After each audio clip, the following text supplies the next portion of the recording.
Round of applause. Let's hear it loud.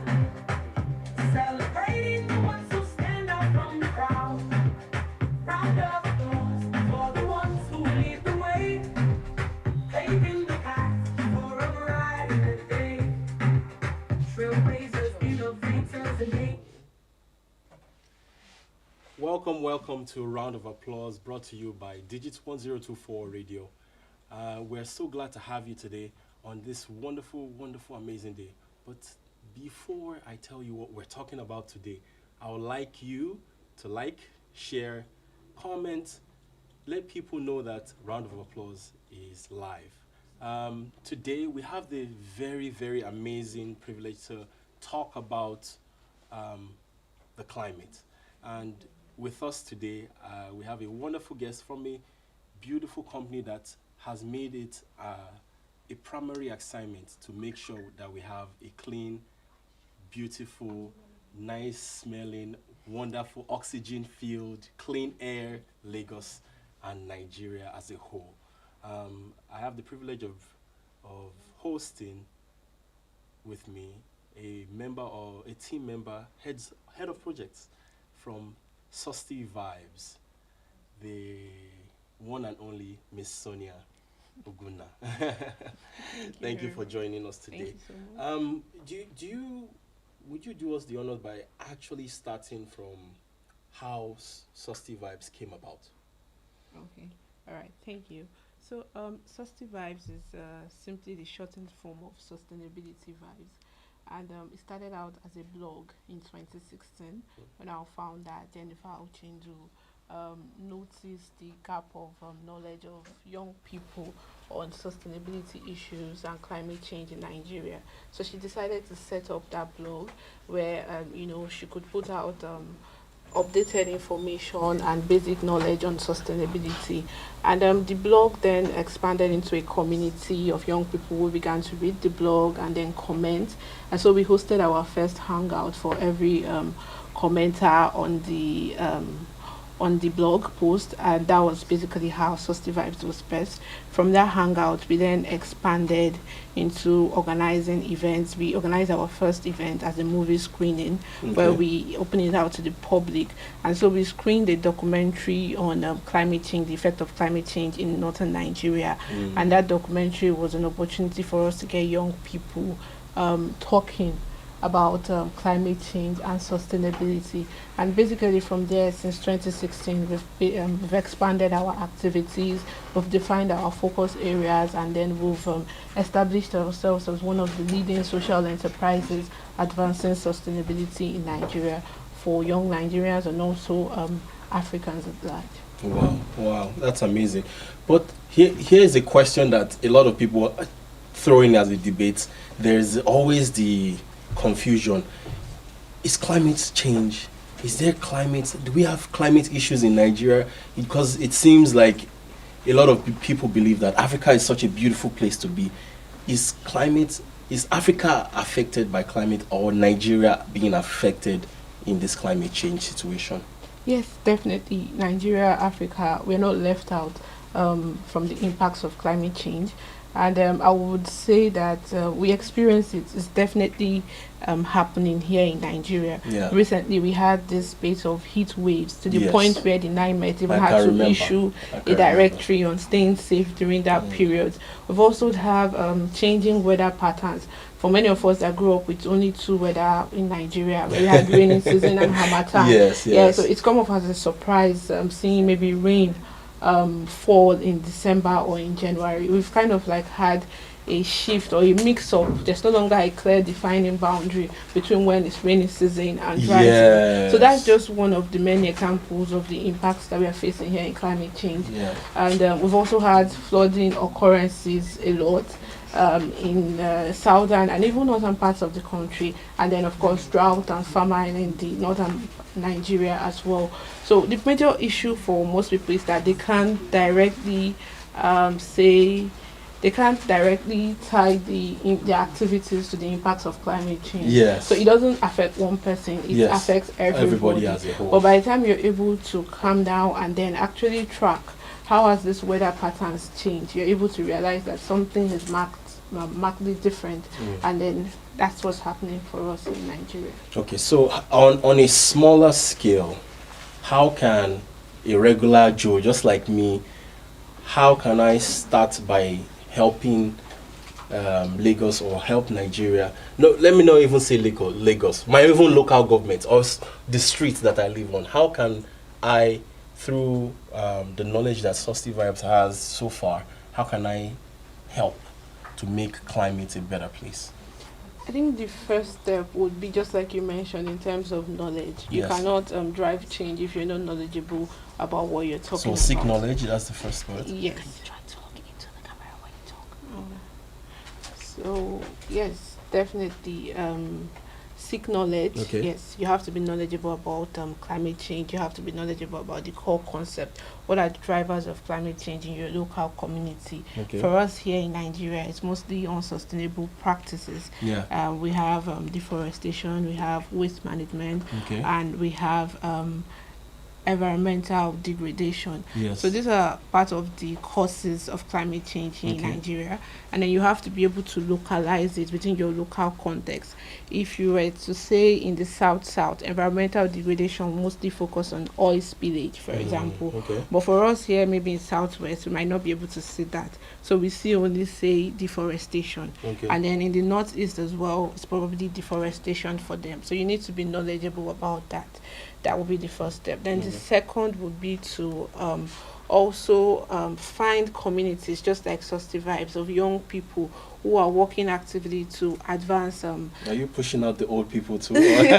No. I think the major issue is that for young people, we are the largest demographic in Nigeria That's currently. true. That's and true. even around the 100%. world, Yes. the young demographic is expanding. So we are the generation that's likely to experience the impacts of changing climate. The So most, if yes. we are not knowledgeable, we're going to get to that point. When we get there, we don't know what to do. We don't know how We to don't know work how it to out. react to the Yeah, situations, and with yeah. all due respect to the older generation, they're not. Yeah, I don't want to say their time is passing. but No, they are exactly. not as in tune with what is happening in it. They are used to some certain things, so this is a strange notion to them. So I can understand those perspectives. But for the larger scale, what has Susty Vibes? What are the challenges they faced so far, and how have they overcome those challenges? Yes, so I think it's basically what we've talked about before: skepticism from local people, Yes. not being able to directly translate environmental degradation with climate change. So we get people that say, "Oh, that's a white man problem. Yeah, what's my business with climate change? I've not eaten and all." But I wouldn't say thankfully, but because we're now seeing the increased impact. So by the time you're able to relate it, a lot of people are able to identify and say, like, actually, the weather has actually changed, or these rising temperatures have actually affected me. I remember during that period with the heat waves, a lot of people started asking, what happened? Where are the trees? Why can't I walk in Lagos without trees? And that was like an ample opportunity for us to plug that conversation. By the time you've destroyed a lot of natural ecosystems just to create urban areas, you're losing the benefits that these ecosystems provide. So it was an opportunity for us to actually, advance our mission. One of the projects that we worked on was tree planting. Beautiful. We planted 5,000 trees in Lagos and Abuja. Wow. Yeah. So what we talked about during that period was Do how those trees, are they going to bring out fruits, or they're just so trees they were too? a mix. So we Okay, had okay, ornamental, that's and then we beautiful. had fruit trees as Oh, well. wow, Indigenous to be precise, because wow. of the issue with invasive species. So we worked with local communities here in Lagos and in Abuja, and people had their pick. If you wanted ornamental trees, that was fine, and then if you wanted fruit seedlings, you could also get that. So the entire premise was to capture the benefits in terms of heat management, heat reduction, reduction of temperatures that trees provide, while also benefiting from, say, the fruits as well. So like a double. It's a double. Yeah, that's very beautiful, because a lot of times we forget that the natural habitations that we have, the greenery, it helps. In fact, just the natural body you being in an environment where there is a lot of green helps you to calm down. It's I like the suiting. fact that you're mentioning that Yes, because at the risk of sounding cliche, I always say that there's a difference when you are in nature. yes, Yeah, the yes, environment is changed, the weather, the feeling, and even there's been research that has tied improved the mental well-being to yes, access to nature, and yes. so it's something that I really liked when with the work that last park, that's Lagos State Parks and Gardens, was doing with their gardens, and hoping that they can replicate it at smaller scales, even in local communities as well. Okay. So far so good. How welcoming has, or where has been the most welcome you've received apart from Lagos? Where else have you received? Because I know you guys do a lot of work in Lagos, but what other regions of Nigeria have you guys tried to make sure that you educate people and give them some form of information or help them to plant trees, like you said? What other regions have you people gone to generate this kind of buzz about let's try and make ourselves live longer, be much more healthier? You know, what regions have been accepting to your message? So we've actually worked in all 6 regions in Nigeria. Wow. Yes, our most recent project, Bioverse NG, Wow. was focused on conservation and biodiversity in Nigeria. So we held regional dialogues across the 6 geopolitical zones in Nigeria, and they were aimed at increasing the awareness of young people of conservation issues and also strengthening their capacity for them to actually advocate for protection of local biodiversity in their communities. And then we connected every participant with the local stakeholders, both governments, local leaders, Wow. media as well, so that they are aware. These are the people that are working on in this field. These are the people you can go to if you need inquiries, and these are the people you can hold accountable. And at the end of that project, we selected, I think, top 7 participants who were able to intern with biodiversity organizations Wow. in Nigeria. So, Wow. in terms of acceptance, I would say everyone has been mostly accepting. For us here in the Southwest, you can see maybe our levels of awareness are higher. But in Regions. other regions too, they're beginning to get more acquainted with these terms. They've already experienced this impact, but the only difference is that they have not yet defined it or maybe put a name to it. So by the time you come and like I always say, you have to use the local context. By the time you come and then you relate it to what's It's happening in the language, environment, yeah. exactly, Yeah. they're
One today,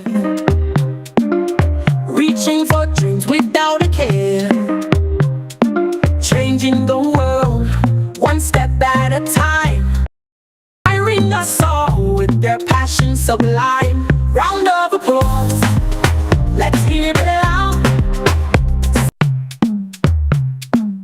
shining no light on the ones who dare, reaching for dreams without a care, changing the world one step at a time, inspiring us all with their passion sublime. Round of applause, let's hear it loud.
Welcome back. Thank you for staying tuned with us on Round of Applause, brought to you by Digits 1024 Radio. My name remains Iron Man. We were having a conversation about climate change before the break, but I want to implore a lot of people who think climate change is not real. As we've highlighted before, the different changes in the weather patterns we've been having, that we can't even know the difference between rain and sunshine, rainy season and harmattan. Sometimes those things are now just colliding with each other. That's climate change. So there are little things that you can do, but the first and the most important thing that you need to do for yourself is to get knowledge. That way you can help, you can be part of the solution. But if you don't know where to get the knowledge from on Google and you're not sure of what is real, what is fake, Susty Vibes is available for you to be able to be informed, on every single thing that is happening climate change wise, especially in Nigeria. But we have Miss Sonia here from Susty Vibes that's going to give us much more information about how they're progressing in the future. So you can be a part of it however you please, if you're available for some of their events, which you'll be talking about, but most of all, how you can be part of the solution and not just be talking about the problem alone. As we were having a conversation before the break,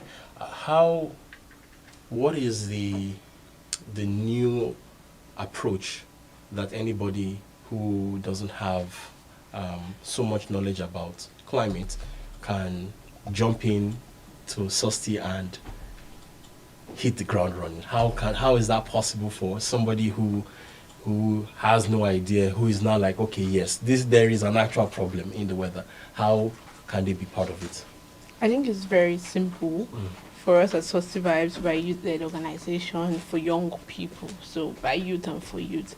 And we call ourselves Susty Vibers. Yeah, these are our volunteers that volunteer with Susty Vibes. So a very great opportunity for you is to sign up to be one of our volunteers. Online or yes, how? Okay. Online, okay. Yes.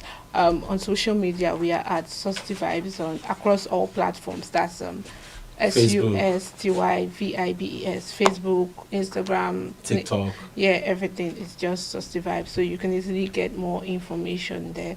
And then once you sign up, our major objective is for us to be that guiding factor for anybody who is just starting their sustainability journey. And we usually do this by organizing different projects. It can be learning sessions, trainings, and also practical opportunities for you to have hands-on experience in climate action. One major way you can join in is our street conferences, which usually happens every September and which is happening on the 21st of September. That's next month. Okay. Yeah, so we are commemorating the World Cleanup Day, which is a global action aimed at increasing awareness of plastic waste and ridding the planet of trash. So we are implementing this in about 12 states in Nigeria: Wow. Lagos, Wow. Abuja, Wow. Port Harcourt, Wow. Imo State, Ebonyi, Enugu, Kaduna, even in Adamawa and Kwara. Wow. Yeah, so it's something that you can always sign up and join us. Our street conferences are where we go out to the streets to talk to local people about the impacts of their unsustainable behavior, and also connect them with recycling companies for them to actually hands-on practice climate action. Okay. So yes, that's what we're doing this September. So that's a very good opportunity for you to turn up and join us if you want. Okay. And then subsequently, we usually organize, like I said, training sessions and webinars Okay. for you to increase your knowledge and also get involved in climate action. Those training sessions, are they in person, online, or how does They're that usually a mix. So Okay. we usually just try to leverage the virtual capacity. More people can join in for Virtually, virtual programs, yes. yes. But when it's time for physical events too, we usually have physical hangouts. Okay. yes, where people can join in and then join the conversations Okay. physically. So that way we are building our community network. Okay. You mentioned something about recycling, and to me, that's a foreign concept. I've never really heard so much about recycling in Nigeria. Oh, I wow. didn't know that there are recycling companies Yeah. available Yeah. in Lagos. Yes. Oh, Even outside what Lagos. aspects do they treat? I know of one Mm. that she's into. I think she's in Ibadan. I'm not sure, but she recycles tires. That's a new concept to me. But plastics, nylon bags, um, um, boxes, cartons. Wow, how much do they do, and how does that process work? Because I'm actually very curious about that, because I know that's one of the best ways that we can repurpose stuff Yes, that yes. we have in the environment, instead of going to buy, because sometimes just buying all the time doesn't solve the problem. But I just give us a little bit of light about the recycling. Okay, so recycling is one of the major frameworks of the circular economy. The Okay. other two are reduce and reuse. So Okay. the overall objective of these three frameworks is to ensure that resources or materials are kept in constant use Okay. to minimize waste. So if we're reusing one particular raw material, instead of discarding it as waste, we won't need to go and get another raw material, and we won't also need to dispose it. Okay. That's the entire premise. So recycling works in that it's able to convert a product that's at the end of its use. Yes. So if you have a shirt and you've worn it, recycling works in the way that it converts it into a new raw material to make another product. Okay. So instead of discarding it or throwing it away to the landfills, you have it as a new raw material. Okay. That's how it works. Okay. So there are different materials that can be recycled, and the goal of the recycling industry is to be able to expand it by designing products that can be recycled, because there are some materials that currently cannot be recycled, but that's just the Yes. design flaw. So with advances in the recycling research, they are able to pick out other aspects of other products that can be recycled. For example, when plastic recycling started, we couldn't recycle items like styrofoam or even bottle covers or plastic that had colors. Oh, okay. Yeah, so you could only recycle just one The- colors. like Yes. the bottled water. Yes, they have just one color. Yeah. But now we've expanded past that, so they are able to break down these plastics into their component materials, and they're able to recycle them. So anything can be recycled. The most important thing is that design Okay. to ensure that they can be recycled. So you have to design for it, and then when it's at the end of the product use, they can get recycled. So in terms of plastic recycling, there's a lot of opportunities. It's like one of the most major initiatives here for the environmental sustainability group in Nigeria. Yeah, a lot of organizations are working on that.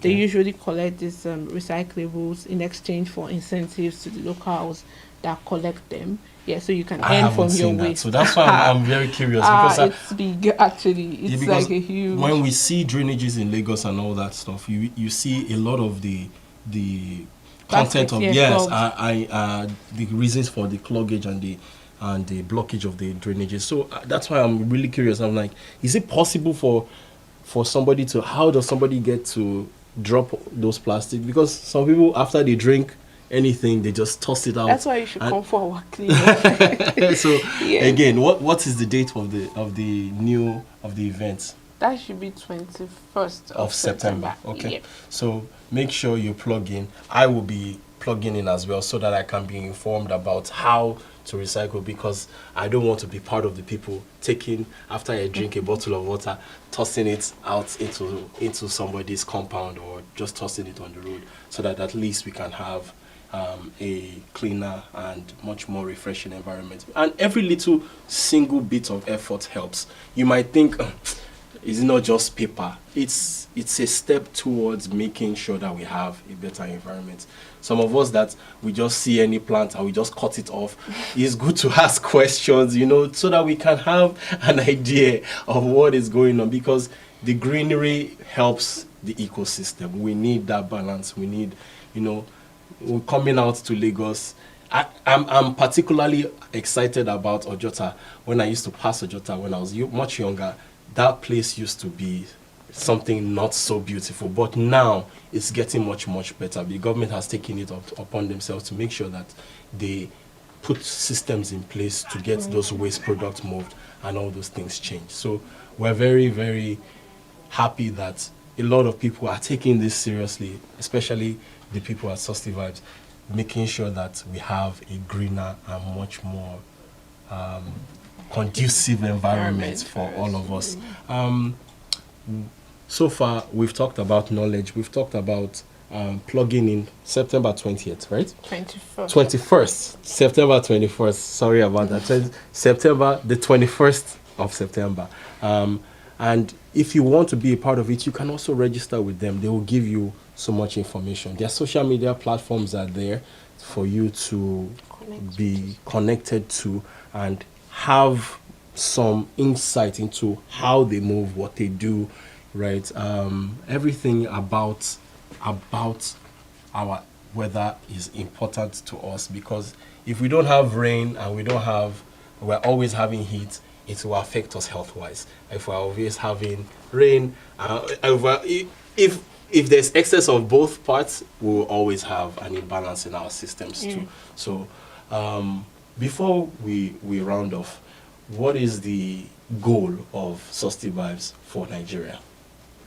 Okay, so our goal as an organization, as a social enterprise, is for to be the #1 resource hub for young Nigerians who are looking to start their sustainability journey.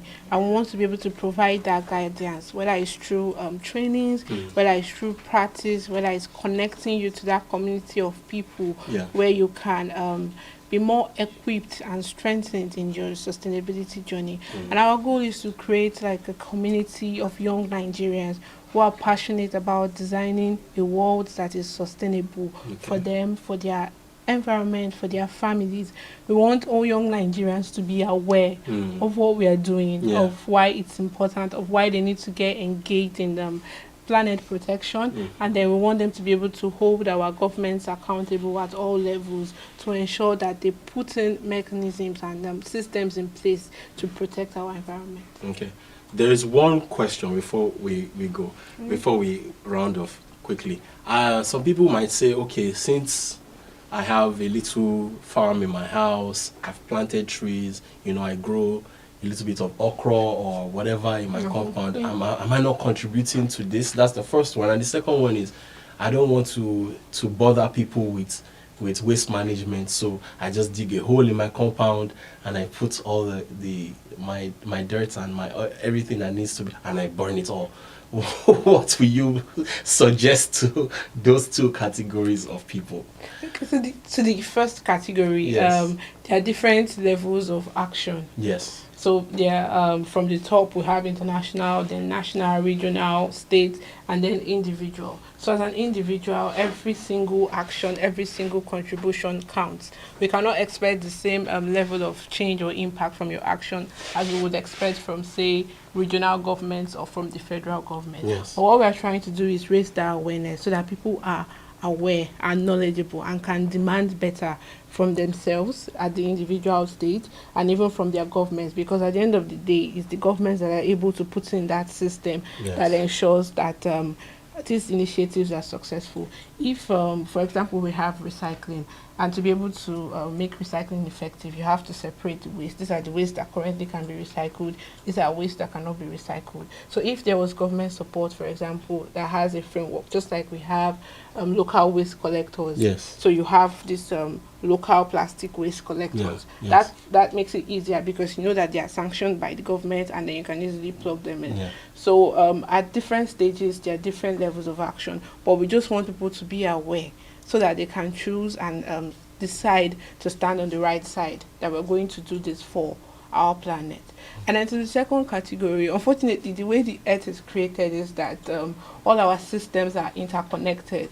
There are relationships, there are linkages between earth's processes. And it's the same way for urban ecosystems too. There are different relationships and with society and the environment, every human has an effect on the environment, whether we like it or not. Yes. So if you were to say you're not disturbing anybody, you just want to manage your own waste, at the end of the day, you're still contributing to it, because there's no way you can control burning, except you want to do controlled incineration, which you can't install on your own. So you Yes. still have to involve somebody.